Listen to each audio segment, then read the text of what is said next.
You're listening to the N2K Space Network.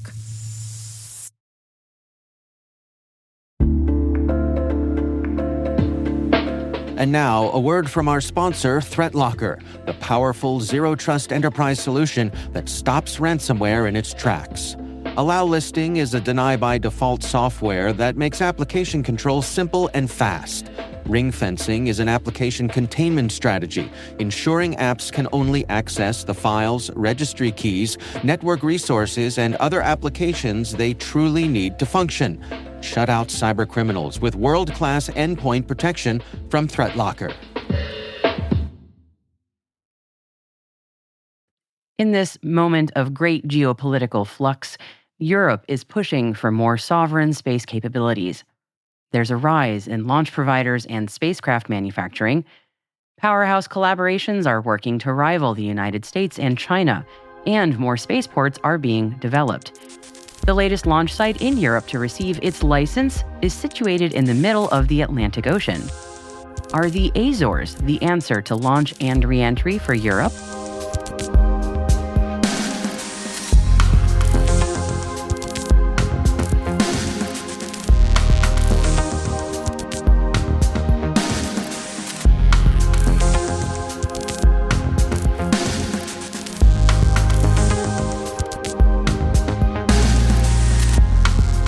This is T-Minus Deep Space.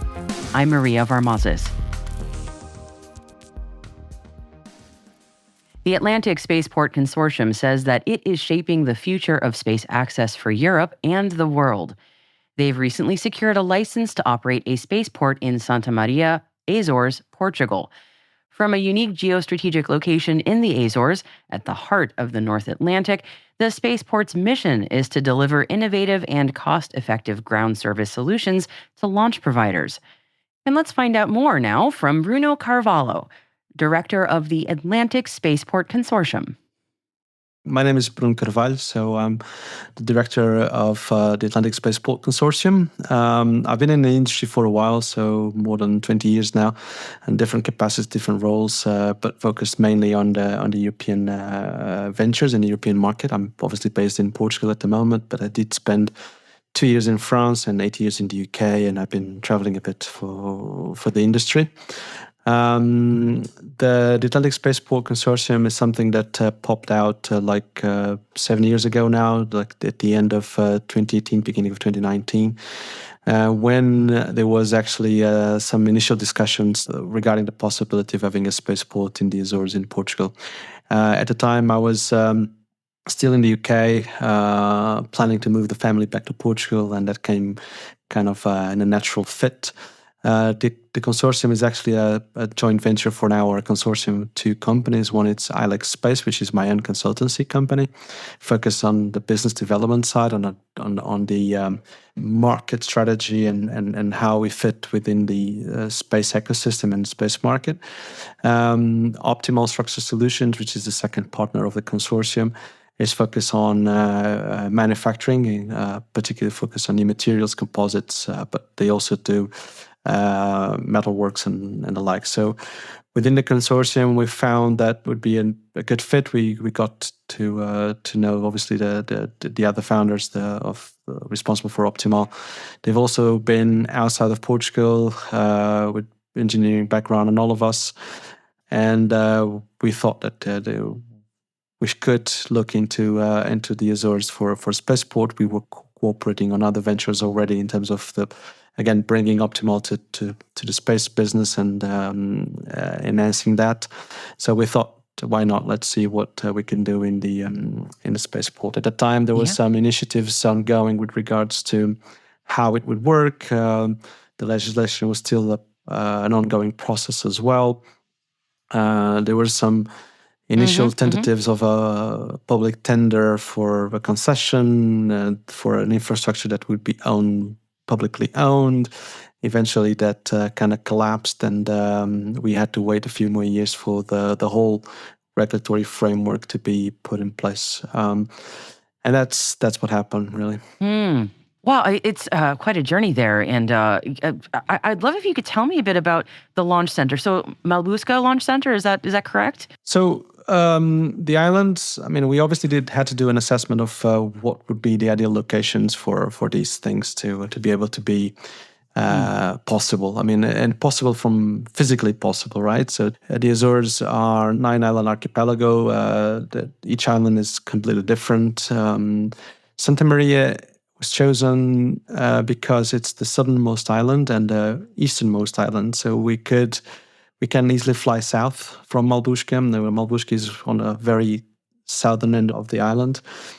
So we're flying south and we're flying southeast in terms of azimuth. That's the what we can aim for.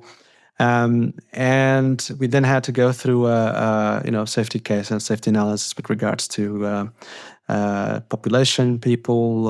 The island there's about 5,000 people on the island. It's a small island, but it does have people that we need to obviously cater for.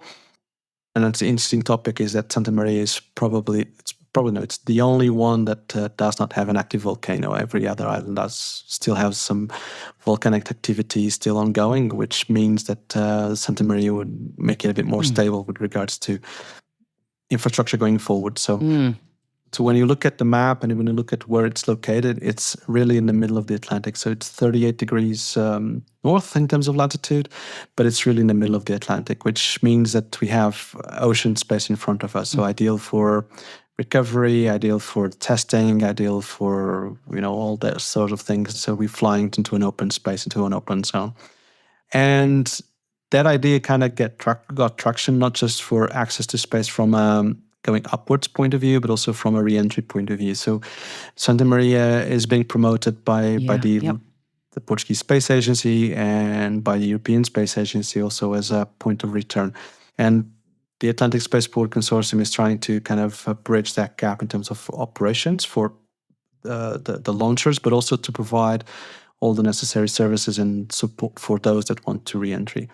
And we're talking about not human space flights, not yet. That's not the thing. But there are all sorts of companies that want to re-enter, either from in-space manufacturing and to recover those components, but also from cargo and other things that are coming from all these initiatives that are popping up in terms of developing space infrastructure, new space stations, whatever. So we would be, I would argue, in a privileged position to welcome those back on Earth.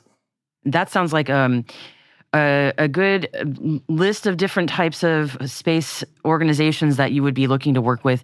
Is that who you're also working with right now, or can you tell me a bit about who you're partnering with at the moment? Yeah, so we are prioritizing the access to space from a launch perspective, and as a spaceport operator, as we went through the licensing. So we're looking at launcher operators, so people who have a vehicle that want to find a spaceport and launch from. Europe has a few active launcher providers or operators or developers, because obviously they still need to get to space, and they still need to prove that the technology works and so on and so forth. We are working with a few of them that are probably I would argue most advanced, because some of them already launched or suborbital flights and other things. But we're also being picky about some of the technology that we're choosing to host in the Azores. Why? Because we want to have, I would say, a safe environment to operate in, but also a cost-effective operation. That means that we are kind of prioritizing hybrids. We're prioritizing things that do not necessarily require cryogenics. So we can imagine the propellants that we're looking at. So yes, we do plan to deliver LOX, but probably the only cryo that we require for now. On the non-cryogenic ones, we're using providers with kerosene peroxide and things like that. So we do believe that the spaceports will have a say in who wins the final race for launchers. I mean, the business needs to be viable from an end-to-end, and the launcher providers tend to focus on their problem, which is absolutely fine, and maximize the performance of that vehicle. At the same time, performance for us and performance for me is really the end-to-end. How much does it cost to deliver the payload in orbit? It's not just the performance of the vehicle, but the whole value chain, the whole end-to-end. So how much does it cost to get the payload on the spaceport? How much does it cost to get the fuels on the spaceport and the integration and the transportation and on Earth, right? The whole logistics problem that you have to cater for. And people tend to focus on these things in a very compartmentalized way. And the launcher providers typically fall into that kind of trap, which is, okay, I have to maximize the performance of my vehicle, but then I'll use, I don't know, hydrazine. We will not have hydrazine in the Azores. Period. That's my point. I mean, giving hydrazine as an example, it's probably one of the most known issues. But if they want to use hydrazine, I mean, please go to Kourou or please go to French Guiana or Cape Canaveral. We're not going to use hydrazine in the Azores. So that's the kind of plans that we have. So we're keeping it as simple as possible. Plus, we're also a private venture, so we need to kind of leverage our own investments and be sure that we are a sustainable business and not just a fancy infrastructure that will be used once in a lifetime. That's not the plan.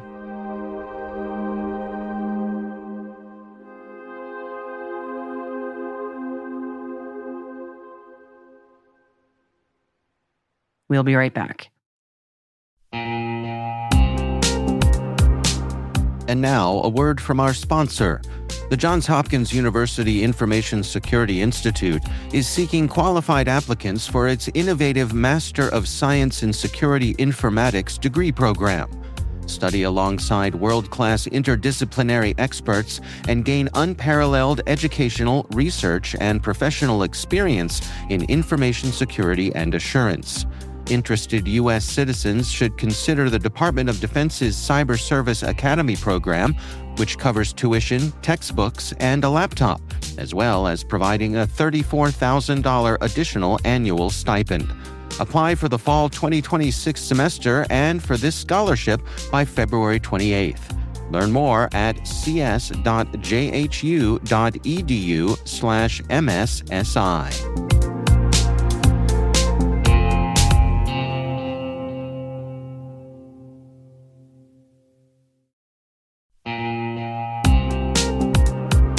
At Thales, they know cybersecurity can be tough and you can't protect everything. But with Thales, you can secure what matters most. With Thales's industry-leading platforms, you can protect critical applications, data, and identities, anywhere and at scale with the highest ROI. That's why the most trusted brands and largest banks, retailers, and healthcare companies in the world rely on Thales to protect what matters most: applications, data, and identity. That's Thales. THALES. Learn more at thalesgroup.com/cyber.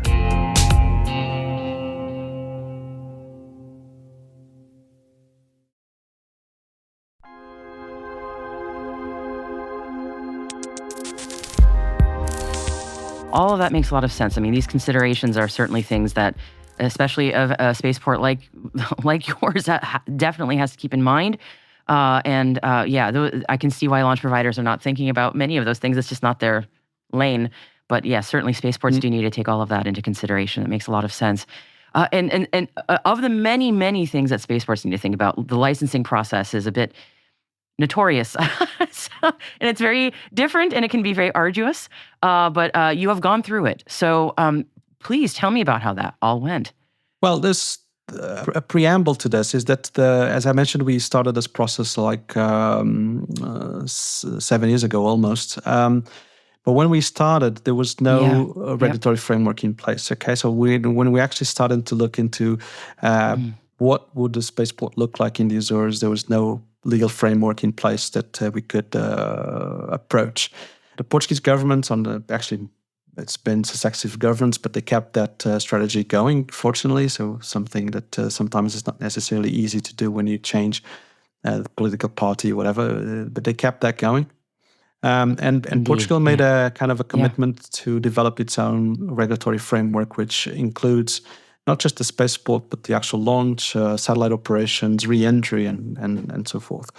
The first draft of the first law was published in 2019. It had its issues, and the regulatory framework that followed had its issues. But that allowed us to kind of start working on how it would look like from a legal perspective and policy and regulatory perspective. We went through some iterations, and the government went through some iterations, and they eventually settled on a revision of the law at the beginning of 24 that basically created a very competitive framework for anybody that wants to operate a spaceport, and actually anybody that wants to develop space activities in the country. For the spaceport itself, following that piece of legislation being published at the beginning of 24, a revision of the regulatory framework followed suit. So we had the kind of updated version being published October 24, which then allowed us to kind of pick up all the paperwork that we had developed along these last years and submit everything. So the process seems quick, and it is quick if you have the homework done. We submitted a license request in December, and we got it in August. And legally, the regulator is legally bounded to 240 days for the spaceport license to be either issued or denied. The law even applies some pressure on the regulator to actually commit to some deadlines and some timelines that otherwise, you can go on indefinitely. Yeah. Being a first, there was obviously some iterations. There are some entities that need to be consulted. These range from defense, foreign affairs, environmental agencies. You name it. There's a bit of paperwork to be sorted out, like anywhere else.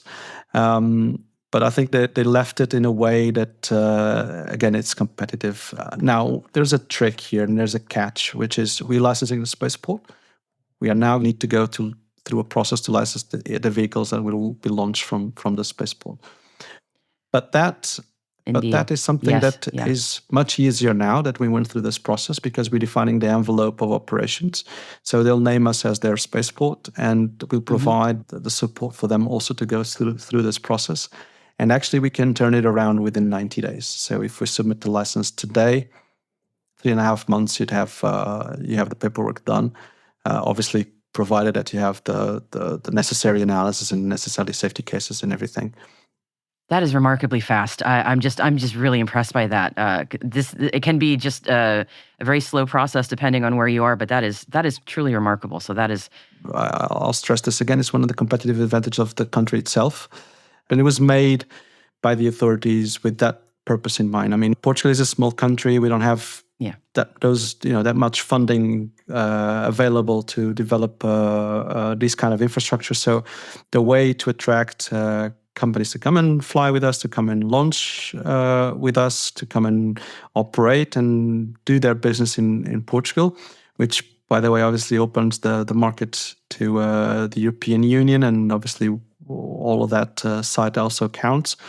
But Portugal is using or trying to leverage the regulatory framework as a competitive advantage. And the Azores, because of their location, allows us to actually, place the country in that situation, because we only have to interface with ourselves in the sense that we're flying in a region that the only flight information region that I have to cater for is our own flight information region, which is basically a quarter of the Atlantic. And the air traffic controllers for that region are actually on the island.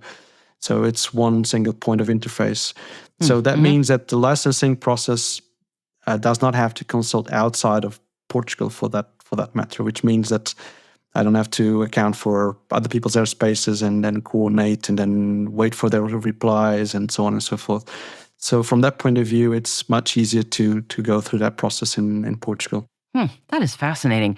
And you mentioned European spaceflight, and Malbusca, to me, seems to represent an incredible opportunity for European space sovereignty and European spaceflight and launch.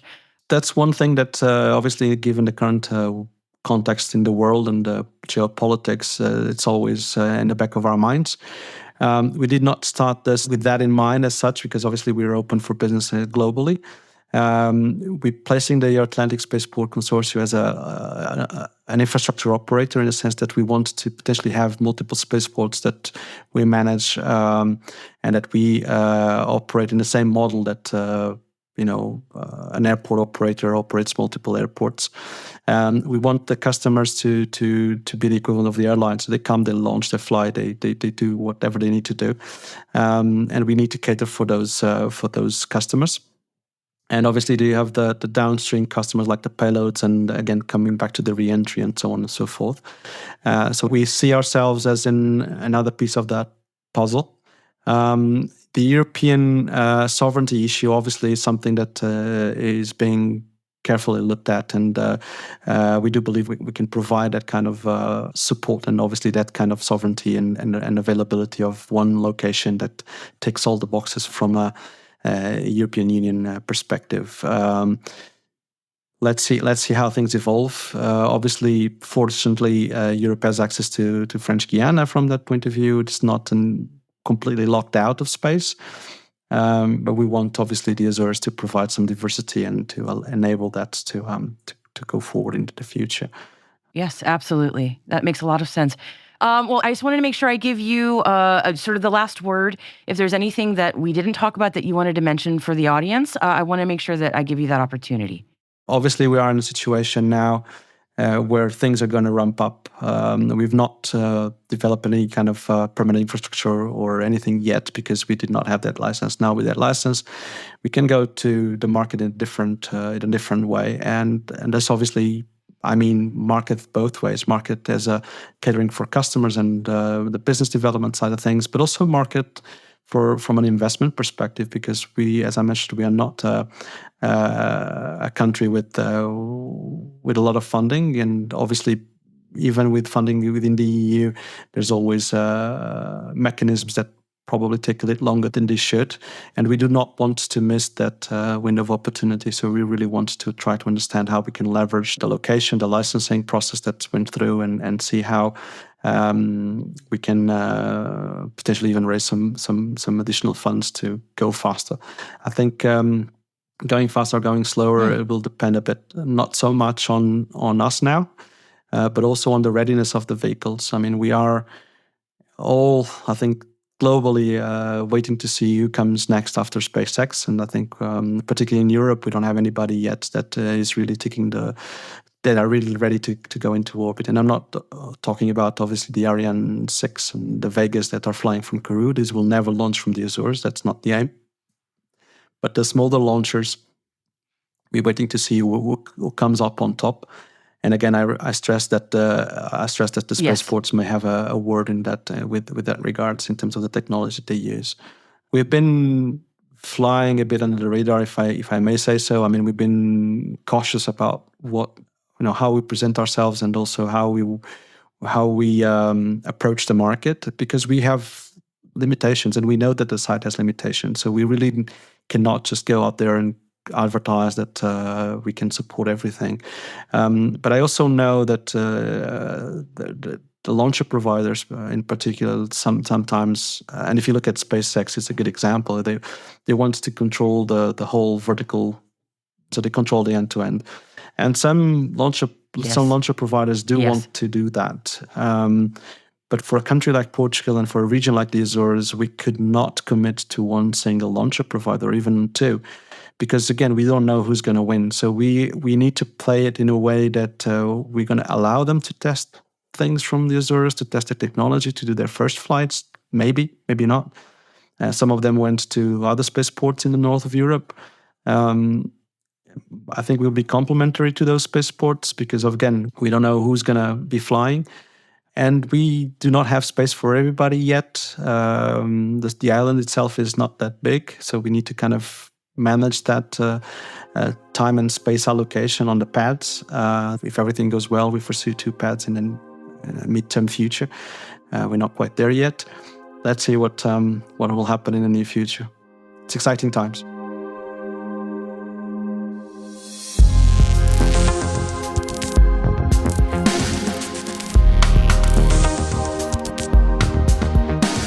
That is T-Minus Deep Space, brought to you by N2K Networks.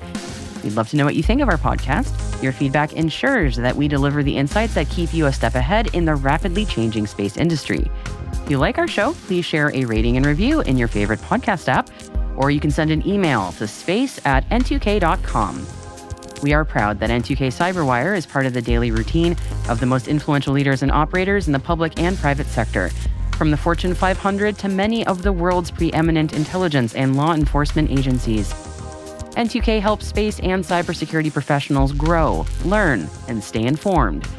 As the nexus for discovery and connection, we bring you the people, the technology, and the ideas shaping the future of secure innovation. Learn how at n2k.com. N2K's senior producer is Alice Carruth. Our producer is Liz Stokes. We are mixed by Elliot Peltzman and Trey Hester, with original music by Elliot Peltzman. Our executive producer is Jennifer Iben. Peter Kilby is our publisher, and I'm your host, Maria Varmazes. Thank you for listening. We'll see you next time.